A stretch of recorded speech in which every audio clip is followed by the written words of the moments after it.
দেখে নেব 28 এপ্রিল আপনাদের দিন কেমন যাবে বন্ধুরা। কার্ড নিয়ে নেব এখান থেকে randomly. 4 of Swords, okay.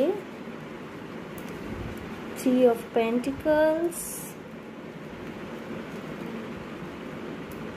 8 of Cups, the Moon, একটা লাস্ট কার্ড নেব আমি,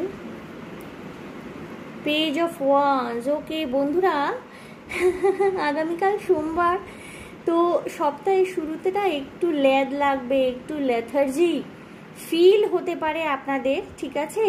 মানে দিনের প্রথমার্ধটা শুরুটা কিন্তু একটুখানি লেথার্জেটিক ফিলিংস, একটুখানি লেদ লাগছে, ইচ্ছা করছে না কাজ করতে, এরকম একটা ফিলিংস দিয়ে শুরু হতে পারে। অফিস যেতে ইচ্ছা করছে না, ব্যবসার কাজে যেতে ইচ্ছা করছে না, এরকম একটা ফিলিংস দিয়ে শুরু হতে পারে। কিন্তু পরবর্তীকালে যত দিন এগোবে না, আপনি কিন্তু কাজের মধ্যে উৎসাহ ফিরে পেতে চলেছেন। কোনো নতুন বিজনেস, কোনো ভেঞ্চার শুরু করবার ক্ষেত্রে একটি আদর্শ দিন হতে চলেছে। আপনি আর্থিক সাহায্য পাবেন, উপযুক্ত গাইড বা মেন্টারের থেকে আপনারা উপযুক্ত গাইডেন্স পাবেন, কিভাবে এগোলে পরে শাইন করতে পারবেন সেই বিষয় একটা ব্লু প্রিন্ট, একটা রোড ম্যাপ কিন্তু আপনি এদিন পেতে পারেন। কিছু কিছু মানুষ না ইনডিসিশনে ভুগতে পারেন, ইনডিসিশন, কনফিউশন, কোনো সিদ্ধান্ত নেওয়ার ক্ষেত্রে একটু মানে পরিষ্কার হচ্ছে না, কিভাবে এগোবো বুঝতে পারছি না, এরকম একটা না মানে ফিলিংস আসতে পারে।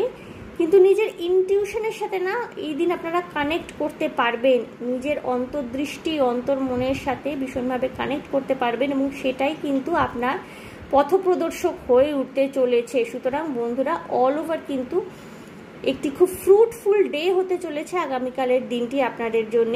মিশ্র দিন, অর্থাৎ প্রথম দিকে একটুখানি লেথার্জি, পরবর্তীকালে একেবারে তুঙ্গে থাকবে আপনাদের এনার্জি, এবং কালকে যেই কাজেই হাত দেবেন না আপনারা সাকসেসফুল হবেন। ওকে, সুতরাং all the best for the day.